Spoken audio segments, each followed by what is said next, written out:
চলুন দেখে নিই কানেক্ট লাইভ অ্যাপটি কিভাবে কাজ করে। প্রথমেই মোবাইল থেকে এসির ইনডোর ইউনিটের অথবা কার্টুনের গায়ে দেওয়া কিউআর কোডটি স্ক্যান করতে হবে, দেন লিঙ্কটির ওপেনে ক্লিক করতে হবে। এটি অটোমেটিক্যালি কানেক্ট লাইফের ওয়েবসাইটে চলে যাবে, যেখানে অ্যান্ড্রয়েড ইউজারদের জন্য গুগল প্লে স্টোর দেওয়া আছে, আইফোন ইউজারদের জন্য অ্যাপ স্টোর থেকে। সো আমরা এখন গুগল প্লেতে ক্লিক করব, দেন অ্যাপটি ইনস্টল করে নিব, দেন ওপেনে ক্লিক করব। অ্যাপটির ইন্টারফেস এমন দেখাবে, আমরা নেক্সটে প্রেস করব।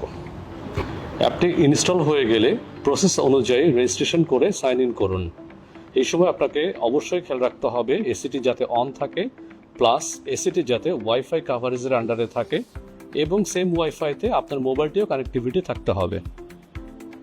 দেন আমরা অ্যাড ডিভাইসে ক্লিক করব, এরপর স্প্লিট এয়ার কন্ডিশন বাটনে ক্লিক করব, দেন নেক্সট বাটনে ক্লিক করব, দেন আবার আমরা নেক্সট বাটনে ক্লিক করব। এরপরে আমরা রিমোট ফাংশন থেকে আমাদের স্লিপ বাটনটি 8 টাইম প্রেস করব, অথবা সুইং যে বাটনটি রয়েছে এটা আমরা 6 টাইম প্রেস করব। কিছুক্ষণ পরেই এয়ার কন্ডিশনার ডিসপ্লেতে 77 একটি কোড দেখাবে, তখন মোবাইল অ্যাপ থেকে আমরা আবার নেক্সটে ক্লিক করব। তখন ওয়াইফাই নেটওয়ার্কের মাধ্যমে এসিটি সার্চিং করতে থাকবে। দেন কানেক্ট ডিভাইস এয়ার কন্ডিশনের একটি কোড দেখাবে, যেটি HIS দিয়ে শুরু, আমরা সেটি সিলেক্ট করব। সেটি সিলেক্ট করার পরে আমরা আবার নেক্সট বাটনে প্রেস করব। Then connect to your home network নামে একটি ইন্টারফেস ওপেন হবে। সো আপনি যে নেটওয়ার্কের কানেক্টিং আছেন সেটির নাম দেখাবে। সো আমরা সেম নেটওয়ার্কের পাসওয়ার্ডটা এখানে বসিয়ে দিব, দেন কানেক্টে ক্লিক করব। সো আমরা এখন অ্যাড রুম বাটনে ক্লিক করে রুমের নাম সিলেক্ট করতে পারি। সো ফার্স্টে আমরা লিভিং রুম সিলেক্ট করে নিলাম, এরপর সেভ বাটনে ক্লিক করব।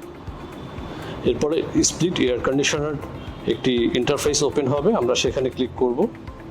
সম্পূর্ণ কানেক্ট হওয়ার পরে স্ক্রিনটি এমন দেখাবে। সো আমরা এখন চাইলে সম্পূর্ণ এয়ার কন্ডিশনারটি মোবাইল থেকে অপারেট করতে পারবো। এখন আমরা চেক করব এটি রিমোটলি কাজ করে কিনা। তার জন্য আমার ফোন থেকে এখন ওয়াইফাই কানেক্টিভিটি অফ করে দিব।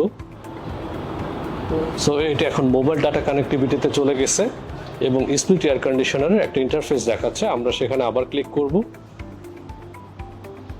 দেখুন এটি আবার কানেক্ট হয়ে গেছে। সো সেম ইন্টারফেস থেকে আমরা এয়ার কন্ডিশনারটি এখন অন অফ থেকে স্টার্ট করে সকল ধরনের ফাংশন ব্যবহার করতে পারবো। সো আমি যখন টেম্পারেচার বাড়াচ্ছি আপনারা দেখেন এয়ার কন্ডিশনারও টেম্পারেচার চেঞ্জ হচ্ছে। আমি যখন টেম্পারেচার কমিয়ে দিব সেমভাবেও এয়ার কন্ডিশনারের টেম্পারেচার চেঞ্জ হচ্ছে। সো আমরা আরেকটি ফাংশন চেক করি এখন, সেলফ ডায়াগনোসিস। সেলফ ডায়াগনোসিসে ক্লিক করার পরে আমি স্টার্টে ক্লিক করব।